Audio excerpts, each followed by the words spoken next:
जुलै महिन्याचा सन्मान हा निधी वितरित करण्यात येणार असल्याची माहिती मंत्री आदिती तटकरेंनी दिली। त्यामुळे लाडक्या बहिणींची प्रतीक्षा संपली आहे। लाडक्या बहिणींना राज्य सरकार रक्षाबंधनाचीही भेट देणार आहे। याबाबत आदिती तटकरेंनी एक्सवरती पोस्ट केली। तर जुलै महिन्याचा हप्ता हा लाडक्या बहिणींना रक्षाबंधनाच्या पूर्वसंध्येला मिळणार आहे। जुलै महिन्याचे पैसे 8 ऑगस्टला महिलांच्या खात्यामध्ये जमा होणार आहेत अशी माहिती मंत्री आदिती तटकरे यांनी एक्सवरून पोस्ट करताना केली आहे। त्यामुळे लाडक्या बहिणींची प्रतीक्षा संपली आणि रक्षाबंधनाच्या पूर्वसंध्येला खात्यामध्ये त्यांच्या पैसे जमा होणार आहेत। माझ्या माता भगिनींना या योजनेअंतर्गत लाभ मिळेल असा प्राथमिक हा आमचा अंदाज निश्चितपणाने होता। आज तगत आमच्याकडे 1,40,00,000 पेक्षा जास्ती अर्ज हे प्राप्त झालेले आहेत विभागाकडे आणि ज्या स्थानिक सगळ्या शासकीय यंत्रणा आहेत यांनी त्याची स्क्रुटिनी छाननी सुद्धा सुरू केलेली आहे। त्याच्यामुळे ती छाननीची प्रक्रिया सुद्धा पुढच्या 8-10 दिवसातच पूर्ण होणार आहे।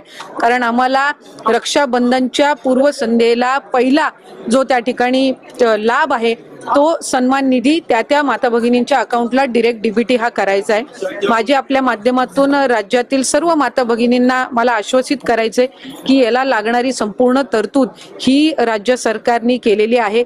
अर्थ विभागाने या संदर्भामध्ये कुठलाही कधीही आक्षेप घेतलेला नाही।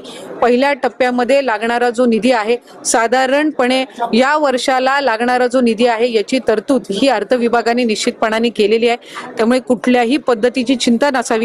या उलट मी आपल्या माध्यमातून सांगेन की आम्ही ज्या वेळेला विभाग म्हणून ही योजना प्रस्तावित केलेली होती त्यावेळेला आम्ही 21 ते 60 हा वयोगट प्रस्तावित केला होता।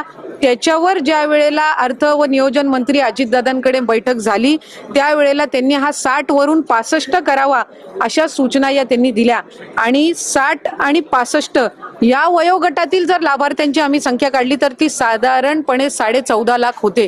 त्याच्यामुळे उलट त्यांच्या सूचनेनुसार 14.5 लाख लाभार्थ्यांची संख्या वाढली, ती कमी झालेली नाही आणि कुठलाही आक्षेप कधी घेतला गेलेला नाही। जी तरतूद केली जावी ती निश्चितपणाने केली गेलेली आहे। आरोप करत आहे की या योजनेमुळे इतर सगळ्या योजना बंद पडतील, शेतकऱ्यांना कर्जमाफी द्यायची ती पण केवळ या योजनेच्या प्रसिद्धीमुळे किंवा या योजनेसाठी सरकार इतर योजनांकडे डोळे झाकतं। जर खऱ्या अर्थानं विरोधकांना शेतकऱ्यांना कर्जमाफी द्यायची इच्छा असती तर ती त्यांनी त्यांच्या पदाच्या कार्यकाळामध्ये पण दिली असती। आज मुख्यमंत्री माझी लाडकी बहीण योजना असेल, आज मुख्यमंत्री अन्नपूर्णा योजना असेल, युवा प्रशिक्षण योजना असेल किंवा आज शेतकऱ्यांना जी वीज सवलत मिळणार आहे किंवा त्यांना ज्या इतर पीक विमा योजना आहे 1 रुपयामध्ये पीक विमा याला सुद्धा उदंड असा प्रतिसाद मिळत आहे। त्याच्यामुळे आतापर्यंत कुणीही आपण सांगावं की या योजनेमुळे आधीच्या कुठल्या योजना बंद करण्यात आलेल्या आहे असं एकही उदाहरण विरोधकांना देता येणार नाही।